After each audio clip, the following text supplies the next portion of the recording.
Welcome back to A Year of Final Fantasy, and today we're going to be talking about the follow-up game to Final Fantasy Tactics Advanced, known as Final Fantasy Tactics A2 Grimoire of the Rift, which came out on the DS a little ways into its life cycle on October 25th, 2007 for Japan, June 24th, my birthday, 2008 for the States, and June the 27th, 2008 for the EU region. Like its predecessors, A2 is a strategy RPG and contains most of the things that the original game had that made it so fantastic.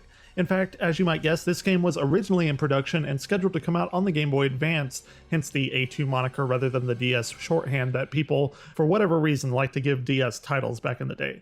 Tactics A2 is technically the second proper game in the Ivalice Alliance project, the first being Final Fantasy XII International Zodiac Job System, which came out a few months before it in August in Japan. And to be clear, this is the version that was only released in Japan at the time, and then later on, and in fact earlier this year, we in the States got that remaster of that International Zodiac Job System version. So getting back to the game itself, we do basically have all the other things that you know and love, especially in reference to the first Tactics Advanced, assuming you love it, such as the judges, rules, races, all that kind of stuff. And in fact, it starts out with a very similar story structure as the first Tactics Advanced game, starting in a modern day setting and then getting transported into Ivalice. However, it's important to note that at this point, the Ivalice that we know has been cemented in its lore.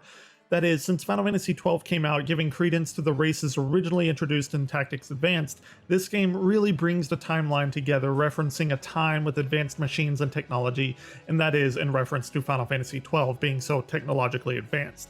This game takes place after that. This game itself starts to bring into question the realities of Ivalice and the theories about what is the true Ivalice, and in fact that's what this video is going to be mostly structured on, because there's not a whole lot of new stuff that it brings to the table except for its impact on Ivalice itself. So I'll be the first to admit here that I'm no expert on the details of Ivalice and how it's presented in slightly different ways throughout the different games, but here's how I understand it, and if I'm wrong, please let me know in the comments below. So the real Ivalice, that is the kind of canonical Ivalice, is the one of Final Fantasy Tactics, Vagrant Story, Tactics A2, this game that we're talking about right now, and Final Fantasy XII, and Final Fantasy XII Revenant Wings. Tactics Advance's Ivalice is a world inspired by a Final Fantasy game.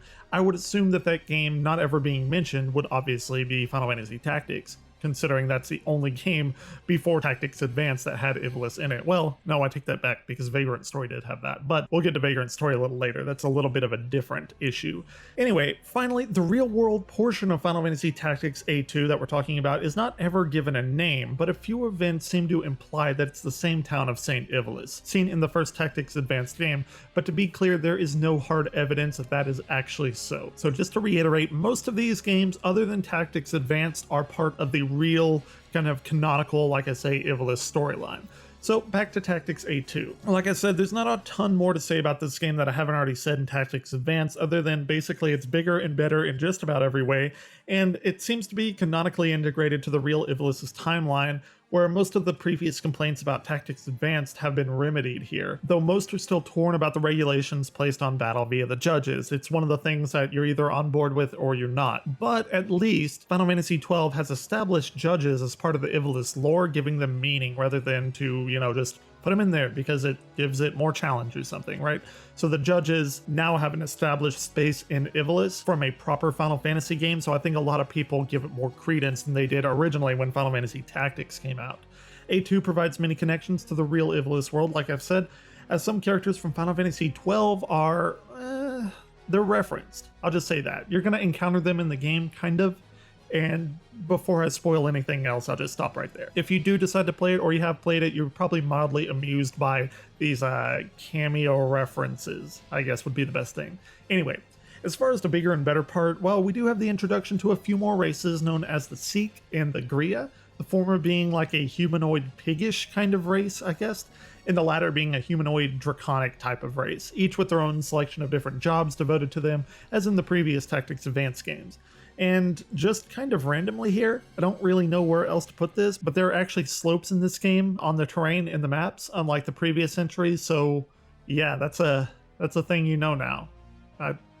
There's no good segue out of that. Anyway, as far as the narrative goes, I had mentioned that it starts out similarly to the first game, which is true. However, you're not playing the main character of March, as in the last game, and here you have a character named Luso, who's very different from March in his demeanor and how he approaches the world, and this game isn't actually a sequel. That means that you do not need to play the first Tactics Advanced game to experience what this particular game has to offer. It is a completely 100% standalone experience. And I think this game, in my opinion, is probably one of the best games out on the DS. And I still think it's in my 3DS right now as I'm creating this video because it has a ton of content.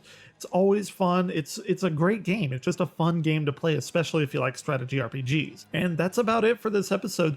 If you're looking for a place to jump into the Tactics series, this is a great one to start at. It's just slightly below the original Tactics in my opinion. Original Tactics beats all, but this one is still a really good game, and when you get access to all the new stuff that they've introduced into Ivalice.